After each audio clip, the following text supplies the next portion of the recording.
咪花園嘅，就認住呢個牌，呢度有一個 MS 個牌，對面呢個借水檔呢個大攤檔，所以我想問你嗰個椰花酒係點樣變出嚟嘅？椰花酒就喺時上嗰棵椰樹，當你開始標嗰個花蕾出嚟嘅時候，你就拉落嚟綁住，跟住下邊你愛揸個乜？我擠個乜啦？擠個乜？俾水慢慢流住。係掂到天光係咪？當你嘅水滴到冇咗嘅時候，你又再割咯。一路割佢就一路滴咯，滴到冇咗你又再割咯。所以成支花你都係咁樣割到晒為止咯，就有幾多就係裝到幾多。原來係咁樣嘅。如果係冇放嗰啲酒餅，都係一樣要醉。曉醉。呢個椰樹嚟講，如果係嗰啲椰子打咗椰子嘅就唔可以做椰花酒啊？唔得。一定可，即係講嗰棵椰樹啦，唔可以打椰子，又唔可以打花，正可以提煉起做到呢個椰花酒啦。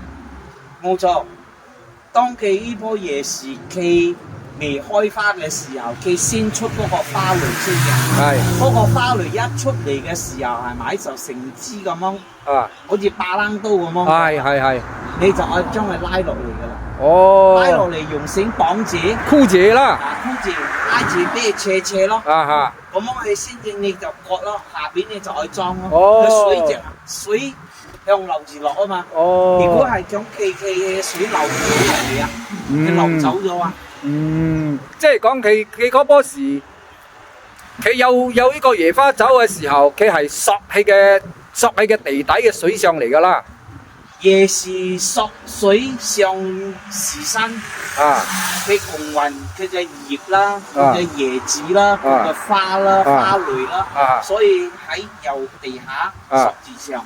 所以你拎到嘅就係喺樹上樹底一路索住上嗰啲水嚟嘅。就係嗰啲水分變成呢個係變咗椰花酒啦。係啦，天然嘅。天然嘅椰花酒啦。係啦。我想問你啊，呢個就甘蔗水啦，就係呢個機搞出嚟嘅細樽裝嘅礦泉水樽，呢個係甘蔗水。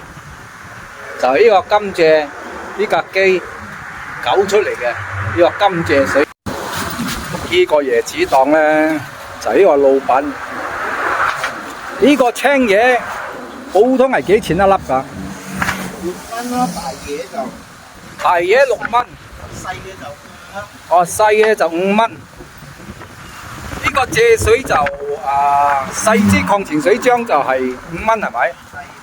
賣椰子賣蔗水嘅老闆，路邊攤啊，分享啊！